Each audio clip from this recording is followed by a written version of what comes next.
আসসালামু আলাইকুম সম্মানিত ভিউয়ার্স। আজ ঢাকা থেকে কিশোরগঞ্জ যাওয়ার পথে রেলের ডিস্টার্ব হওয়াতে লাইনচ্যুত হয়ে যাওয়াতে অনেক কাম যাবত দাঁড়িয়ে আছি। তে আপনারা যারা এরকম অনেক সময় রেলের যাত্রা বিলম্ব হয় তখন আপনারা ওই ওয়েটিং করার জন্য ওয়েটিং রুম আছে।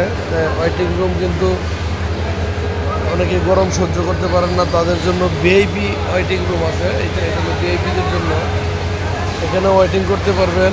আবার এইখানেও আবার ওয়েটিং রুম 2-3টা আছে। আপনারা এসি দেওয়া আছে, সর্বক্ষণ এসি চালু থাকে।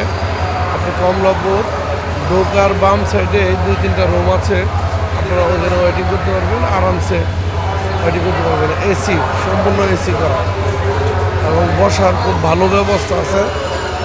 যেমন আমি 1 ঘন্টা অপেক্ষা করলাম করে এখন ট্রেনের জন্য প্ল্যাটফর্মের দিকে এগোচ্ছি। একটি ট্রেন লাইনচ্যুত হয়ে যাওয়ার কারণে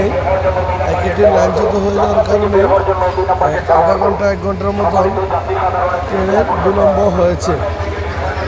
ধন্যবাদ সম্মানিত ভিউয়ার্স, আপনারা ভিডিওটি দেখবেন এবং সাবস্ক্রাইব করে বেল বাটন ক্লিক করবেন, হোম বেডিংয়ের সাথেই থাকবেন। আসসালামু আলাইকুম।